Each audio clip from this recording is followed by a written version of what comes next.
Hello friends, कैसे हो आप सब लोग and thanks for watching my channel. तो फ्रेंड्स, एक और हफ्ता ख़त्म हो चुका है और आप देख रहे हैं कि जो फ्राइडे का क्लोज था, तो इसके बाद तो आप बोल ही सकते हैं कि शुक्र है, शुक्रवार है, क्योंकि जिस तरीके की पिटाई हुई है एक दिन में, पूरे दांत गिरा दिए हैं। अब देखिए यहाँ पे, अगर आप इंडेक्स लेवल पे देखेंगे तो सिर्फ 186 पॉइंट है, या फिर आप बैंक निफ्टी में देखेंगे तो सबसे ज़्यादा पिटाई हुई है 1000 पॉइंट की, 2.34%। लेकिन इसको हमें इंडिविजुअल स्टॉक्स के तर्ज पे भी देखना चाहिए। और जो भी कुछ हुआ आज, बहुत सारी चीज़ें हुई हैं, क्योंकि यही एक चीज़ था कि इंडेक्स हैवी वेट्स इधर उधर करके मैनेज करके चल रहे थे। और एक चीज़ जो मुझे सरप्राइजिंग लगा, ठीक है, इम्पैक्ट पे सरप्राइजिंग लगा, वो था H D F C bank का न्यूज़। और जाहिर सी बात है, अगर आप कॉन्स्टिट्यूएंट्स देखेंगे तो H D F C bank 6.25% नीचे था। और ये इसलिए क्योंकि जो मर्जर के बाद एम एस सी आई में जो वेटेज गेन होना था वो नहीं होगा, ठीक है, क्योंकि $3 बिलियन का इनफ्लो हो सकता था, लेकिन एम एस सी आई ने कहा ऐसा फ़िलहाल नहीं होगा, बाद में देखेंगे। और उसके वजह से ये 6.25%। तो आप समझ लीजिए कि शॉर्ट टर्म में जो एंटिसिपेशन या मोमेंटम था वो किस तरीके का था, और किस तरीके से गिरावट आया है। यहाँ पे समझ लीजिए सिंपली कि sellers are more than buyers, वो क्वांटिटी कितना था वो बात की बात है। और क्योंकि एक इंडेक्स हैवी वेट है, और ऊपर से जब और शॉर्ट पोजीशन बिल्डअप हुए, ना केवल शेयर्स पे बल्कि इंडेक्स पे भी, तो उसका एक अलग इम्पैक्ट आता है। ठीक है, तो बहुत सारी चीज़ें हुई हैं। और जब इतने बड़े बड़े इंडेक्स हैवी वेटर, इसीलिए मैं पिछले हफ्ते भी यही बोल रहा था, या उससे पहले हफ्ते भी, नो डाउट, क्योंकि अपसाइड दिख रहा था, तो अपसाइड हमको, वो ट्रेंड को हम लोग नेगलेक्ट नहीं कर सकते हैं। लेकिन बात बात यह है कि एक शेयर आज चल रहा है, दो शेयर उसके बाद चल रहा है, वो मैनेजमेंट समझ में आ जाता है। ठीक है, ब्रॉड मार्केट में वो जो रैली हो रही है वो दूसरी तरफ है, लेकिन broad market rally individual stocks की होती है, लेकिन वो हमें इंडेक्स में भी दिखना चाहिए। वो इंडेक्स आधे स्टॉक ऊपर आधे स्टॉक नीचे, तो हमें लग रहा है कि वो आज देखो ब्रॉड मार्केट में कितने सारे शेयर चल रहे हैं।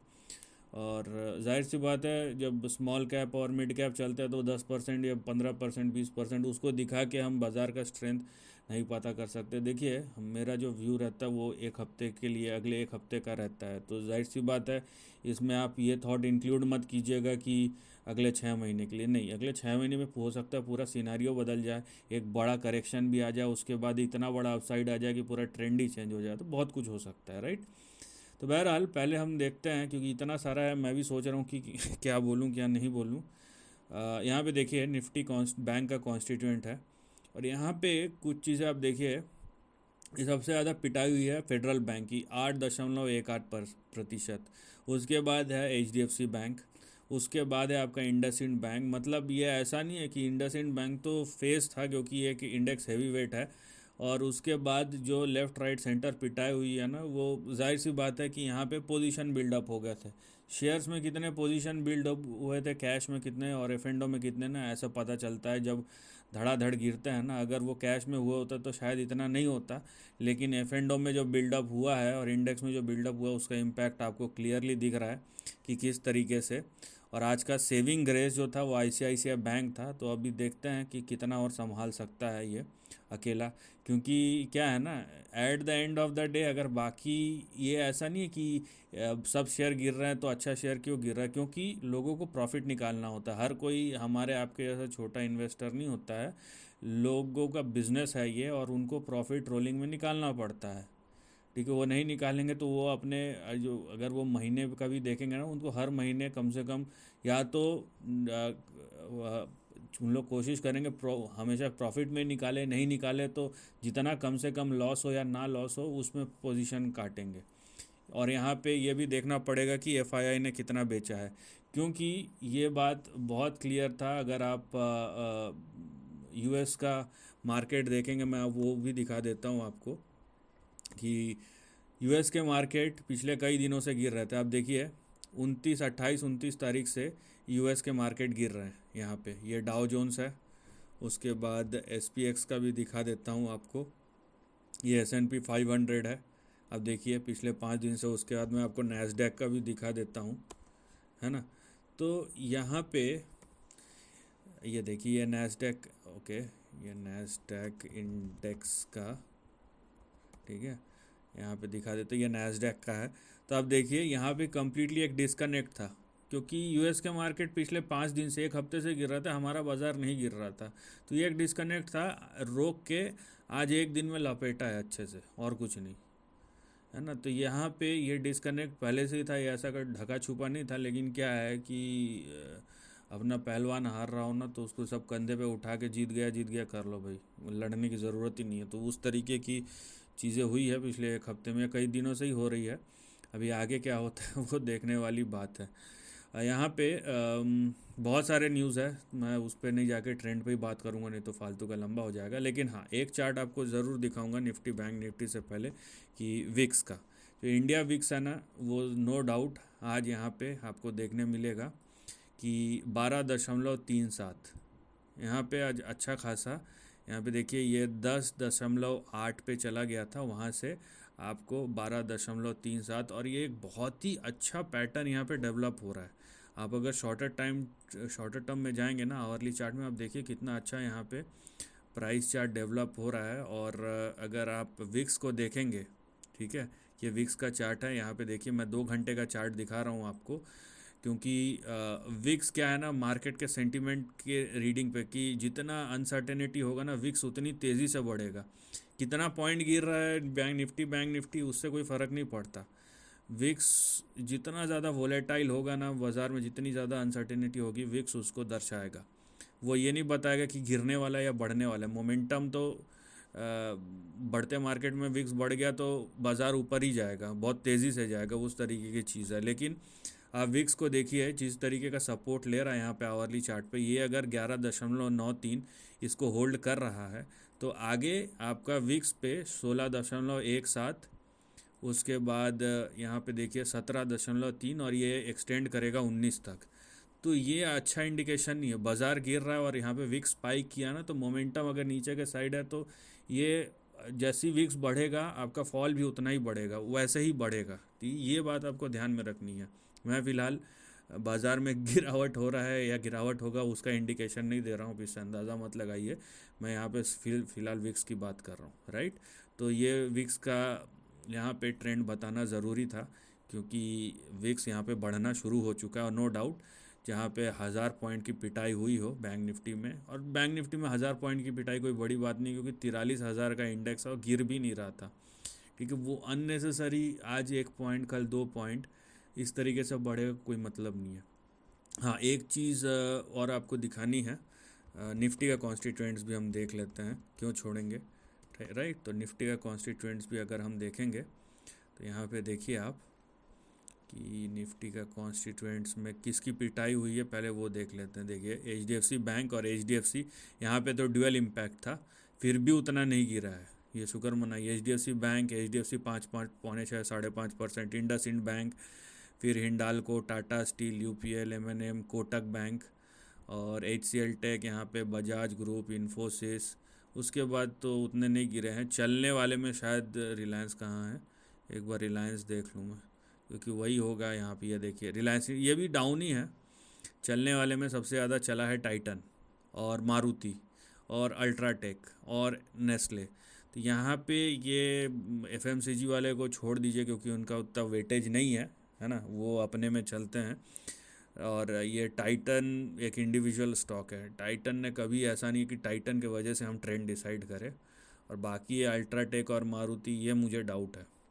यहाँ पे नेस्ले हो गया, आईटीसी हो गया, एफएमसीजी, ये अलग अपने रेस में रहते हैं। अब ये कितना बढ़ेगा और कब तक बढ़ेगा, ये देखने वाली बात है। बाकी टाइटन टाइटन हमेशा अपने चाल में चला है, तो टाइटन को मैं इंक्लूड नहीं करता हूँ। मैं ऐसा नहीं बोल रहा हूँ कि इसको छोड़ दो उसको छोड़ दो ठीक है, जो जैसा है उसको इस तरीके से बताने की कोशिश कर रहा हूँ। लेकिन यहाँ पे 2-3 बड़े, खासकर एचडीएफसी ग्रुप की जब पिटाई हुई, उसका पूरा इम्पैक्ट आपको दिखा है। तो चलिए अब अगले एक हफ्ते का हम ब्यौरा लेते हैं कि किस तरीके का ट्रेंड दिख रहा है और क्या हो सकता है। क्योंकि निफ्टी अभी तक बहुत मैनेज हुआ है, बहुत ज़्यादा मैनेज हुआ है ना। और कितना मैनेज हो सकता है वो देखने वाली बात है यहाँ पे। और यहाँ पे आगे क्या हो सकता है, ये देखिए इस तरीके का ये निफ्टी का ट्रेंड है यहाँ पे। और जाहिर सी बात है एडिशनल बेयरिश होना यहाँ पे कि एक लेवल से ज़्यादा बेयरिश हो जाऊं वो सही नहीं है, लेकिन ये जिस तरीके का स्ट्रेंथ दिख रहा है, और अब देखिए एचडीएफसी बैंक का इतना अच्छा रिजल्ट आया, और इससे पहले एचडीएफसी बैंक कंसोलिडेट कर रहा था, लेकिन न्यूज़ के वजह से इतना गिर जाए तो एक बार सर खुजाना पड़ता है कि क्या सिर्फ न्यूज़ के वजह से बढ़ रहा था, अंदर सब्सटेंस नहीं था, या इतना छोटा सा गिरावट आया कि धड़ाम हो गया इस तरीके से। तो ये भी एक चीज़ है जो सोचने की ज़रूरत है। ज़रूरी नहीं है कि मैं सही सोच रहा हूँ, लेकिन ये मेरे दिमाग में आया इसलिए आपसे भी शेयर किया मैंने। तो फ़िलहाल ये निफ्टी देखिए एकदम नैरो रेंज में है, राइट। यहाँ पे निफ्टी के लिए इमीडिएट सपोर्ट कौन सा है? 18,000 पे। 18,000 के नीचे अगर निफ्टी ट्रेड करता है, 18,000 के नीचे अगर निफ्टी ट्रेड करता है तो यहाँ पे देखिए आपके लिए फ़िलहाल अगले हफ्ते की मैं हिसाब से बात कर रहा हूँ। अगर यहाँ से बढ़ गया तो चलिए वो भी मैं बता ही दूँगा। अगर यहाँ पे 18,000 पे सपोर्ट ले लिया तो यहाँ पे 18,300 से 18,400 तक फिर से जा सकता है। और अगर ये 18,000 के नीचे गिरा निफ्टी तो अगले आपके दो सपोर्ट होंगे 17,590 और 17,566। ये दो आपके अगले दो सपोर्ट होंगे। यहाँ पे टिक गया तो भी ठीक, लेकिन यहाँ पे भी नहीं टिका तो उसके बाद के आपके जो बड़े सपोर्ट होंगे वो कहाँ पे होंगे? वो होंगे आपके 17,200 पे। तो यहाँ पे क्योंकि वोलेटिलिटी अभी बढ़ रहा है तो मैं यहाँ पे ऐसा नहीं बोल सकता कि 18,000 पे जाके बाउंस बैक हो जाएगा। यहाँ पे मल्टीपल सिनारियोस है और वही चीज़ मैंने आपको एक्सप्लेन किया। अगर 18,000 पे टिक गया तो ठीक, लेकिन अगर 18,000 के नीचे गया तो अगले दो सपोर्ट आएंगे 17,560 और 17,590 या 17,600। लेकिन अगर ये 17,550 के नीचे भी अगर चले गया तो 17,200 के लेवल्स भी ओपन हो जाएंगे। तो ये रिस्क आपको बढ़ता हुआ दिखाई देगा अगर इसी तरीके से बाज़ार नीचे जाता रहा तो। और ये आप समझ लीजिए आज जो हुआ है ना वो पहले दिन की गिरावट है बस, ठीक है। यहाँ पे आप देख लीजिए कि जैसे मैंने बताया कि यूएस के मार्केट में 5 दिन से गिरावट है, लेकिन हमारा बाज़ार फ्लैट है और हमारा बाज़ार थोड़ा लेट रिएक्ट करता है। ये हिस्टोरिकली फैक्ट है। यूएस का बाज़ार, मैं आपको एक चीज़ मैं आपको बताता हूँ, ठीक है। यहाँ पे देखिए ये एस.एन.पी है, ये एस.एन.पी इंडेक्स है। मैं आपको लॉन्ग टर्म चार्ट दिखाता हूँ। मैं आपको क्या बताना चाहता हूँ ये आपको अभी समझ में आएगा। ये 2003 देखिए, इसका जो टॉप बना था ना यहाँ पे 2007 में, शायद छोटा दिखे लेकिन आप अपने चार्ट में भी चेक करेंगे। यहाँ पे आप देखिए कि यहाँ पे 2007 में, 2007 के सेकेंड हाफ में ही यहाँ पे टॉप बनना शुरू हो गया था, गिरावट शुरू हो गया था, ठीक है, जब बड़ा गिरावट आया था। लेकिन हमारे यहाँ 2008 से गिरना शुरू हुआ था बाज़ार, राइट। तो यहाँ पे भी जब ऐसे यूएस के मार्केट 6 महीने से गिर रहे थे, हमारा बाज़ार भी वहाँ पे निफ्टी ने या यूएस के इंडिया के इंडेक्स ने कब गिरना शुरू हुआ? 2008 में गिरना शुरू हुआ। यहाँ पे हम देख लेते हैं, ये देखिए, ये यहाँ पे ये आप देख रहे हैं 11 जनवरी 2008 को टॉप बना था। तो आप देख रहे हैं कि यहाँ पे 3 से 6 लॉन्ग टर्म में भी 3 से 6 महीने का लैग है। लेकिन जब पेस पकड़ता है ना, ये 2020 में सब एक साथ गिरना शुरू हुए, ये दूसरी बात है, क्योंकि जितना ज़्यादा डेटा और मार्केट सिंक होता गया हम तुरंत रिएक्ट करते गए।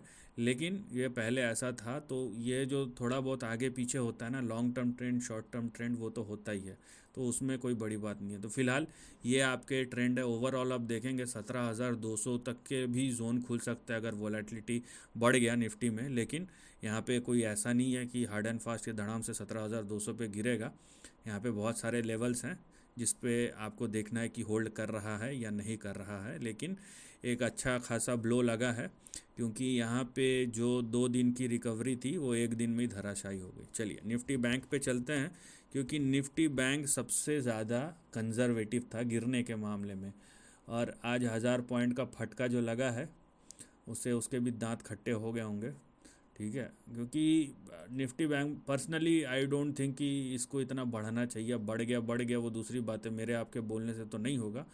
लेकिन क्या है ना कि जब पूरा बाज़ार में गिरावट हो इधर उधर से और एक इंडेक्स ऐसा सस्टेन कर रहा है, और वो इंडेक्स जो समझ लीजिए वोलेटिलिटी जिसमें हमेशा ज़्यादा रहती है, तो थोड़ा सा डर लगता है, और कोई बात नहीं है, ठीक है, क्योंकि ये इंडेक्स ऐसा नहीं है कि ये एफएमसीजी की बात नहीं कर रहा, बैंकिंग और बैंक और ऑटो, ये कैसा है ना कि इकोनॉमी को देख के चलते हैं, और ये सबसे ज़्यादा आप समझ लीजिए कि सेंसिटिव है, और सेंसिटिव होते हुए इतना कंजर्वेटिव मूव हजम नहीं होता है।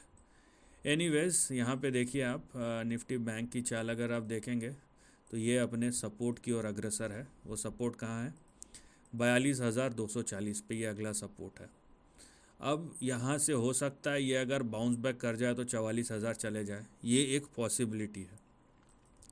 लेकिन अगर ऐसा नहीं होता है, ठीक है, अगर ऐसा नहीं होता है तो यहाँ पे अगला जो बड़ा सपोर्ट आएगा बैंक निफ्टी का, वो आएगा 41,000 पे। तो फ़िलहाल ये हमारा रेंज है जिस पे हम फोकस कर रहे हैं। मैंने थोड़ा सा एक्सटेंसिव बताया है निफ्टी का। बैंक निफ्टी का जो ट्रेंड है उस हिसाब से बात करेंगे, क्योंकि बैंक निफ्टी उतना गिरा नहीं है टेक्निकली। निफ्टी जैसा लगार्ड जैसा परफॉर्म कर रहा था, बैंक निफ्टी वैसा कर नहीं रहा था। तो बैंक निफ्टी में जो गिरावट है उस तरीके की नहीं है। अगर यहाँ पे गिरावट बढ़ती है तो हम आउट ऑफ द रेंज या आउट ऑफ द ब्लू जा सकते हैं, लेकिन वहाँ पे फ़िलहाल ये दिखाई नहीं दे रहा है। इसीलिए बैंक निफ्टी का जो चार्ट है वो कुछ इस तरीके से हमें इंडिकेशन दे रहा है और हमें उसको एक्सेप्ट करना पड़ेगा। तो निफ्टी के लिए तो मैंने आपको मल्टीपल्स लेयर्स बताए, वहीं बैंक निफ्टी के लिए भी बता रहा हूँ मैं आपको कि अगर ये 42,240 के नीचे गया तो 41,400 अगले हफ्ते जा सकता है। और मान लीजिए अगर 41,400 भी नहीं टिकाना तो अगला आपका बड़ा सपोर्ट होगा 40,740 के आसपास। तो रिस्क बढ़ रहा है, इंडेक्स वोलेटाइल हो चुके हैं, मार्केट में अननेसेसरी पोजीशंस और अननेसेसरी रिस्क मत लीजिए। So this is the end of the video. Thanks for watching.